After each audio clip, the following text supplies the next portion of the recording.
Assalamualaikum warahmatullahi wabarakatuh. Perkenalkan kami dari kelompok 11 yang beranggotakan saya sendiri Kurniawati dan teman saya Fadila Mawadah. Pada hari ini kami akan menjelaskan materi mengenai gangguan masa kecil, Disorder of Childhood.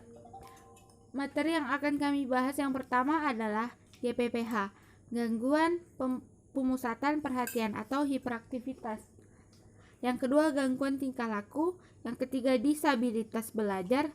Yang keempat, retardasi mental. Dan yang kelima, gangguan autistik. Sekarang, saya akan menjelaskan mengenai GPPH. Anak dengan gangguan GPPH adalah anak yang menunjukkan perilaku hiperaktif, impulsif, sulit memusatkan perhatian, yang timbulnya lebih sering, lebih persisten, dengan tingkat yang lebih berat jika dibandingkan dengan anak-anak lain yang seusianya. Ciri khas anak dengan gangguan ini paling sering disebutkan dalam urutan frekuensi, hiperaktivitas, hendaya motorik septual, labilitas emosi, defisit koordinasi umum, defisit atensi, impulsivitas, defisit daya ingat dan berpikir, ketidakmampuan berpikir spesifik, defisit pendengaran dan bicara, serta tanda neurologis equivokal. Etiologi GPPH pada anak belum diketahui secara pasti, tapi beberapa faktor yang diperkirakan menyebabkan seorang anak menjadi GPPH. Yang pertama adalah faktor genetik. Dilihat dari beberapa penelitian genetik, ditemukan bahwa saudara kandung dari anak dengan GPPH mempunyai risiko 5 kali lebih besar untuk mengalami gangguan serupa. Yang kedua, faktor kerusakan otak.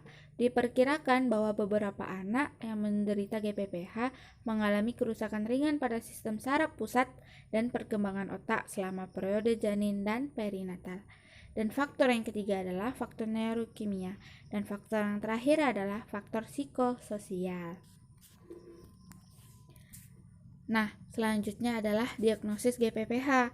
Tanda utama hiperaktivitas dan impulsivitas didasari pada riwayat pola perkembangan awal prenatal yang rinci, bersama dengan pengamatan langsung pada anak, terutama pada situasi yang memerlukan perhatian. Diagnosis GPPH diamati juga dari gejala hiperaktivitas, impulsivitas yang persisten dan mengganggu atau keadaan tanpa atensi yang menimbulkan hendaya pada sedikitnya dua keadaan yang berbeda. Ciri GPPH yang lain adalah rentang atensi yang singkat serta mudah teralih perhatiannya ke hal lain. Pengobatan GPPH. GPPH tidak dapat disembuhkan, tapi dapat dikendalikan. Penanganan untuk kondisi ini umumnya dilakukan dengan kombinasi psikoterapi dan pemberian obat. Pada orang dewasa, perawatannya mencakup pengobatan, edukasi, pelatihan keterampilan, dan konseling psikologis. Beberapa jenis psikoterapi yang dapat diberikan adalah psikoedukasi, terapi perilaku, behavioterapi, pelatihan keterampilan sosial, terapi perilaku kognitif, program pelatihan dan pendidikan orang tua.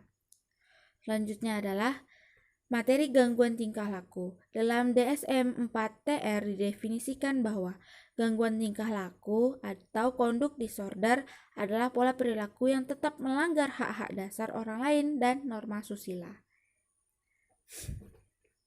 Faktor penyebab gangguan tingkah laku. Yang pertama adalah faktor biologis.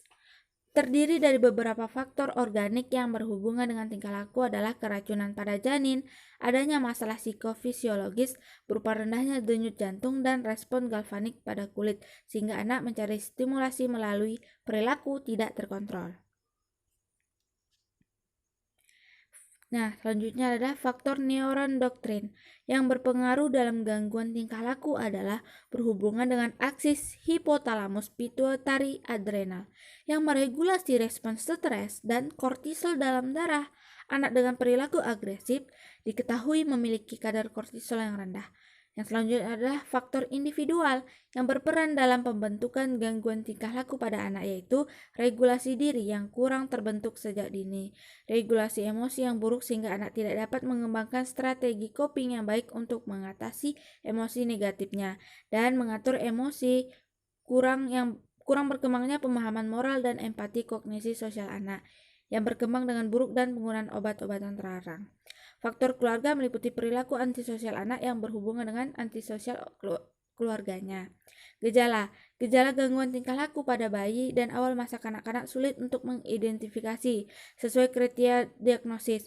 Pada anak pertengahan biasanya gejala yang nampak adalah beberapa perilaku seperti berbohong, mencuri, berkelahi dengan teman sebaya, sangat kasar terhadap teman dan binatang, mengejek, memiliki kesulitan belajar. Pada masa remaja, gejalanya dapat berupa bolos sekolah, perilaku agresif, perilaku merugikan orang lain.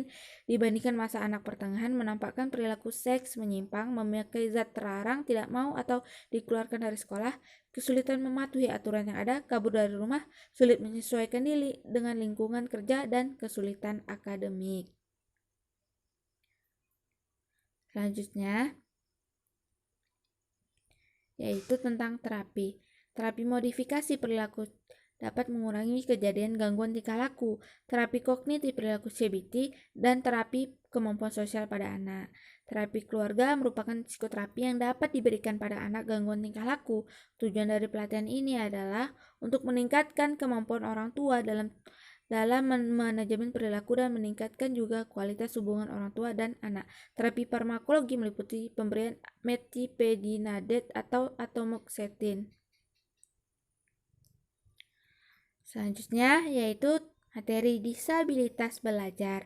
Disabilitas belajar adalah gangguan yang mempengaruhi cara seseorang menerima dan memproses informasi. Gangguan ini biasanya ditemukan sejak dini, tepatnya di masa kanak-kanak. Penderita disabilitas belajar umumnya mengalami gangguan dalam membaca, menulis, dan memahami penjelasan orang lain. Jenis-jenis disabilitas belajar. Yang pertama, dispraksia. Gangguan ini menyerang kemampuan motorik yang berfungsi mengatur pergerakan dan koordinasi. Anak dengan dispraksia biasanya sering menabrak saat berjalan atau sulit melakukan hal-hal sederhana, misalnya mengikat tali sepatu. Masalah yang sering dialami penderita dispraksia adalah gangguan bicara sensitif terhadap cahaya, sentuhan, rasa, dan bau. Nah, selanjutnya adalah disleksia. Gangguan ini mempengaruhi cara anak dalam memproses atau mencerna bahasa. Disleksia menyebabkan penderitanya sulit membaca dan menulis. Gangguan ini juga bisa menyebabkan seseorang anak sulit menyusun kata-kata dengan benar. Selanjutnya adalah disgrafia. Disgrafia mengganggu kemampuan anak dalam menulis. Penderita disgrafia juga umumnya mengalami beberapa masalah, seperti tulisan tangan yang tidak terbaca, berbicara tidak jelas, dan sulit menuliskan apa yang ia pikirkan. Selanjutnya adalah diskalkulia. Diskalkulia mempengaruhi kemampuan anak dalam berhitung. Anak dengan diskalkulia umumnya kesulitan menghitung dan menghafal angka. Nah, selanjutnya adalah auditory processing disorder. Penyakit yang biasa disebut gangguan proses mendengar ini mempengaruhi otak dalam memproses suara yang didengar. Gangguan ini bukan disebabkan oleh kerusakan pada pendengaran ya. Yang terakhir ada visual processing disorder.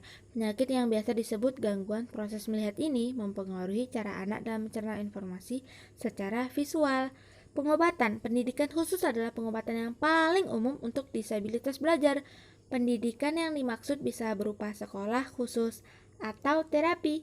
Sekian dari saya. Baik, selanjutnya yaitu tentang retardasi mental. Retardasi mental adalah keadaan dengan inteligensi yang kurang atau subnormal sejak masa perkembangan atau sejak lahir atau masa anak-anak. Biasanya terdapat perkembangan mental yang kurang secara keseluruhan, tetapi gejala utamanya adalah inteligensi yang kurang berkembang. Kelainan ini ditandai oleh keterbatasan kemampuan yang diakibatkan oleh gangguan yang bermakna dalam inteligensi terukur pada perilaku penyesuaian diri. Penyebab retardasi mental adalah faktor keturunan atau genetis atau juga bisa tidak dijelaskan penyebabnya. Keduanya disebut retardasi mental primer. Sedangkan faktor sekunder disebabkan oleh luar pengaruh terhadap otak bayi dalam kandungan atau anak-anak. Penyebab retardasi mental ini antara lain yaitu adanya gangguan fisik, gangguan metabolisme pertumbuhan atau gizi, penyakit otak yang nyata, penyakit atau pengaruh yang tak jelas, kelainan kromosom, dan gangguan jiwa berat atau depresi. Menurut Mufti 2015, berdasarkan tingkat IQ, karakteristik retardasi mental dibedakan menjadi beberapa bagian.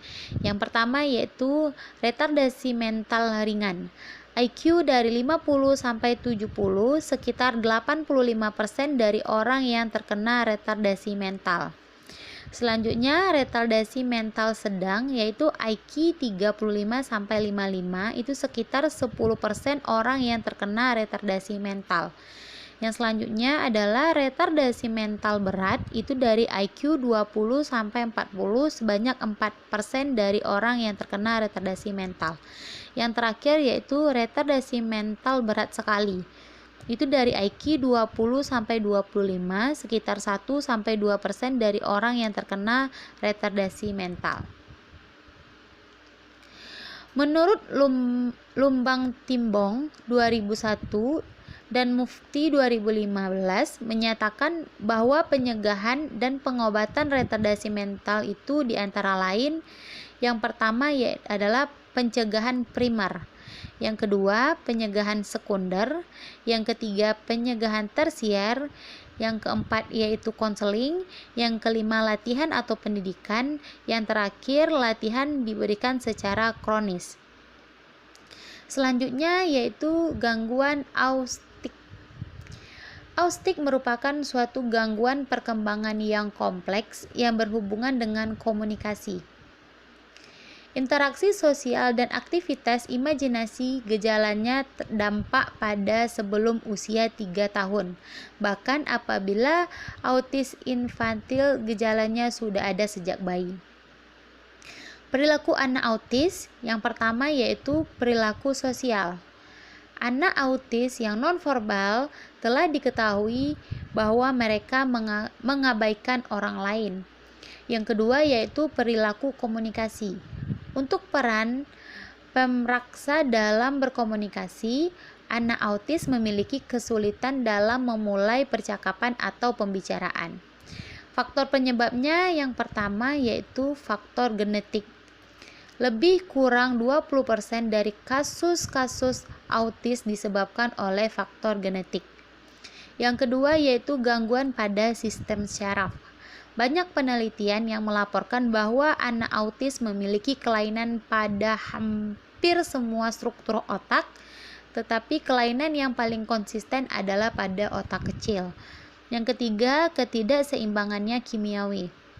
Beberapa peneliti menemukan sejumlah kecil dari gejala autis berhubungan dengan makna atau kurangnya kimiawi di badan. Yang terakhir yaitu kemungkinan lain ini adalah faktor psikologis karena kesibukan orang tuanya sehingga tidak memiliki waktu untuk berkomunikasi dengan anak. Itu juga dapat menyebabkan autis. Yaitu bisa kita lakukan dengan terapi. Yang pertama terapi fisik atau fisioterapi, yang kedua yaitu terapi bermain, yang ketiga terapi visual, yang keempat terapi wicara, yang kelima terapi okupasi, yang keenam terapi biomedis, yang ketujuh terapi tingkah perilaku, yang terakhir yaitu dengan ABA.